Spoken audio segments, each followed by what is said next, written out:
लोग नॉर्मली पूछते हैं कि मेरे पापा क्या करते हैं, तो लोगों को मतलब किसी के पापा अगर फार्मर होते तो बोलने में झिझक होती है फार्मर, क्योंकि सामने वाले का रिएक्शन चेंज हो जाता है। बट आई फील प्राउड कि मेरे पापा फार्मर है, और मैं ये बोलती हूँ कि मेरे पापा ऑर्गेनिक फार्मर है। I proud of him.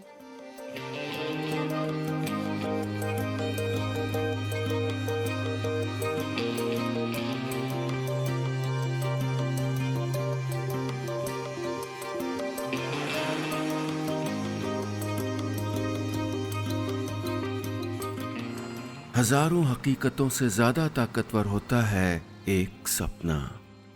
वो एक सपना जो उगता तो है पथरीली जमीन पर तिनके की तरह, लेकिन फिर दूर तक फैली हुई जमीन को झूमती हुई हरियाली में बदल देता है। ऐसे ही एक सपने और उसके सच होने की कहानी छुपी है मध्य प्रदेश में।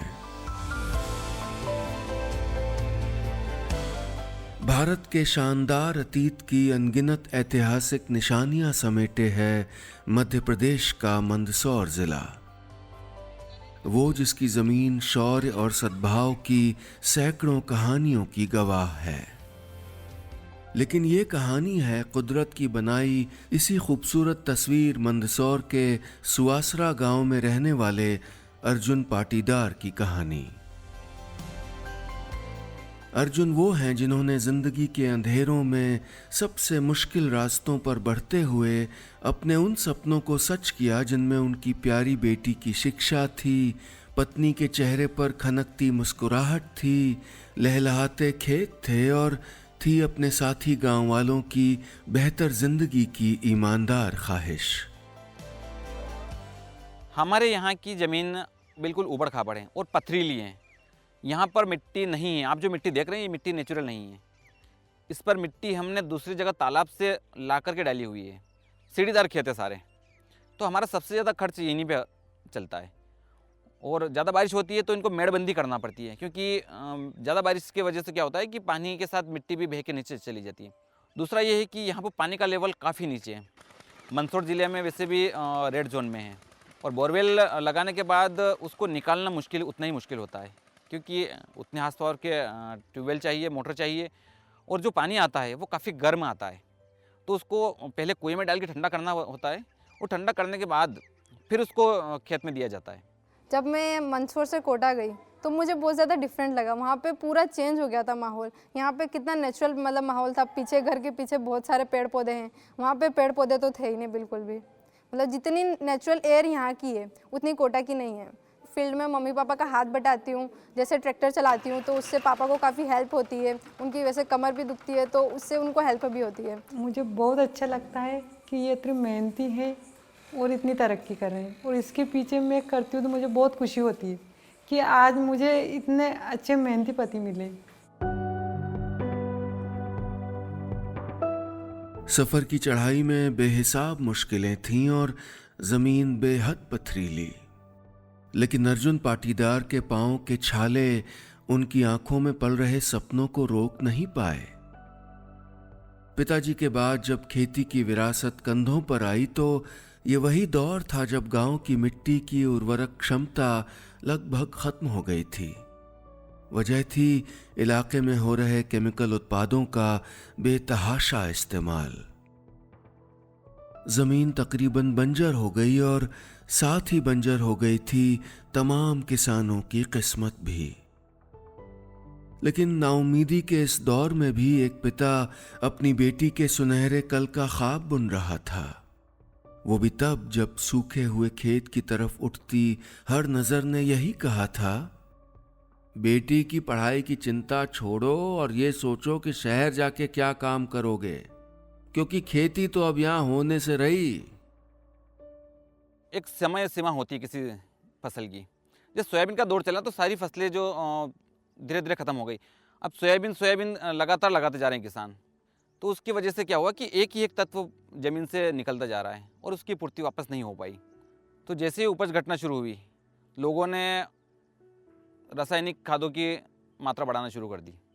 और रसायन खाद के बारे में बताता हूँ तो रसायन खाद से जितना नुकसान नहीं हुआ है उससे ज़्यादा नुकसान वीडिसाइड हर्बिसाइड से हुआ है, खरपतवार नाशक से, क्योंकि पूरी तरह ज़मीन को जला देता है। वो धीरे धीरे ज़मीन में नए नए प्रकार के कीड़े पैदा हुए।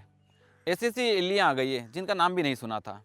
3 साल तक मैंने उसमें रासायनिक खेती की पूरी तरह, और जब उसका हिसाब जोड़ते हैं लास्ट में, तो अपने को जो मुनाफा होता है वो बहुत कम निकला, क्योंकि वो सारा पैसा व्यापारियों के वहाँ चला जाता है।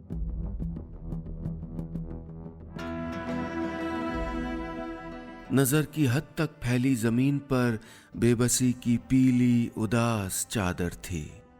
जमीन जैसे अनाज उगाना ही भूल गई थी। उम्मीद का कोई कतरा दूर दूर तक नजर नहीं आता था। लेकिन अर्जुन कोशिश करते रहे, जूझते रहे, लड़ते रहे, और साल 2003 में वक्त ने करवट ली। हमारे यहाँ पर कृषि विभाग से एक अधिकारी ट्रांसफ़र होकर आए। वो अपने साथ केंचुओं के पैकेट लेके आए थे छोटे छोटे। तो उन्होंने रात्रि के समय आकर के एक बेड लगवाया गोबर का, उसमें उन केंचुए छोड़े। जब 15 दिन बाद खाद बनना शुरू हुआ, चाय की पत्ती जैसा दानेदार, थोड़ी सी एरिया में उस खाद को उपयोग करवाया हमसे। आधे खेत में केमिकल वाला किया, आधे में जैविक वाला किया। तो जब फसल का दोनों तरफ से कंपैरिजन किया आपने, तो लगा कि हाँ, जैविक ही अगला विकल्प हो सकता अपना। तो यहाँ पर लगभग 106 से अधिक फसलें किसान भाई लगाते हैं। प्याज हो गया, कलौंजी हो गई, इसबगोल हो गई, मेथी हो गई, चना हो गया, लहसुन हो गई। ये नकदी फसलें भी आती हैं। खरीफ में मक्का का रकबा बढ़ा है, साथ में मूंगफली का रकबा काफ़ी बढ़ चुका है। उड़द जो कम हो गए थे पहले, वो वापस 50% उड़द का रकबा होने लगा है। कुछ लोग सनक कहते हैं, कुछ बेवकूफ़ी और कुछ पागलपन। हमारे समाज में नई सोच अक्सर इसी तरह तो पहचानी जाती है। चाहे वो मुश्किल हालात में भी बेटियों की पढ़ाई का जुनून हो, या फिर केमिकल्स और जहर से अंधा मुनाफा कमाने वाले दौर में जैविक खेती का इरादा हो। और अर्जुन तो दोनों फैसले कर चुके थे। असर ये हुआ कि आज मीनाक्षी पाटीदार मेडिकल की पढ़ाई कर रही है। उसकी चमकती आंखों में डॉक्टर बनकर अपने गांव के लिए काम करने की गहरी इच्छा है, और उसके पिता इलाके के किसानों को जैविक खेती सिखाकर उनकी जिंदगी बेहतर बना रहे हैं। यहाँ पर जितने भी किसान आते हैं उनको हम ट्रेनिंग देते हैं बाकायदा पूरी तरह से, और कई पुरस्कार भी प्राप्त हुए इसमें, जिला स्तरीय भी हुए हैं। मुख्यमंत्री शिवराज सिंह जी चौहान ने भी पुरस्कार दिए हमको ऑर्गेनिक खेती के लिए। हमारा जो उत्पादित माल जाता है, उपज जो जाती है, वो मार्केट रेट से 2 गुनी से भी अधिक कीमत पर बिकती है। हमने 3 तालाब भी बनाए हुए अपने खुद के। जो बरसात का जितना पानी होता है वो सारा वहाँ पर स्टोर होता है, और उसी से रबी की सिंचाई होती है पूरी। जब भी हमने अर्जुन पाटीदार जी से जानकारी लेके जो खेती करना शुरू की है, तब से बहुत फ़ायदा हुआ है खेती में। हमारे खेती में होने वाली हर एक चीज़ की हमें इन्होंने कोई भी समस्या हो तो वो सिखाई। जैसे हर एक सीज़न में कौन सी फसल बोनी चाहिए, आपको कौन नहीं बोनी चाहिए, वो सब जानकारी इन्होंने दी हमको। अगर मैं सक्सेसफुल हुई, अगर ना भी हुई, दोनों कंडीशंस में मैं अपनी खेती करूँगी। अगर मैं अच्छी खासी डॉक्टर बन गई तो उसके बाद भी मैं अपनी खेती चलाऊँगी, क्योंकि मुझे अपने पापा का नाम आगे बढ़ाना है। जिंदगी बस इसी का तो नाम है कि मुश्किल रास्तों पर बढ़ते हुए न अपनों का हाथ छूटे और न सपनों का साथ। जैसे अर्जुन पाटीदार ने ऊबड़ खाबड़ रास्तों से गुजरकर अपने गांव और अपने परिवार के लिए मायूसियों से मुस्कुराहटों तक का शानदार सफर तय किया। जब लागत ज़्यादा आने लगी तो फिर मशीनरी का उपयोग होने लगा है। जैसे कि ट्रैक्टर का उपयोग शुरू हुआ, तो ट्रैक्टर के साथ में जो खरपतवार हटाने के लिए नए नए यंत्र आए हैं। जैसे कि मोटरसाइकिल चलित बाइक होती है, जो जुगाड़ होता है, उसका उपयोग होने लगा है। खेती में रोटावेटर का उपयोग बढ़ा है। कल्टीवेटर गहरी जुताई के लिए प्लाऊ का होने लगा है।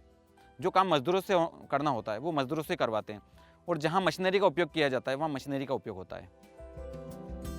स्वराज ट्रैक्टर अर्जुन पाटीदार के इस जज्बे को सलाम करता है।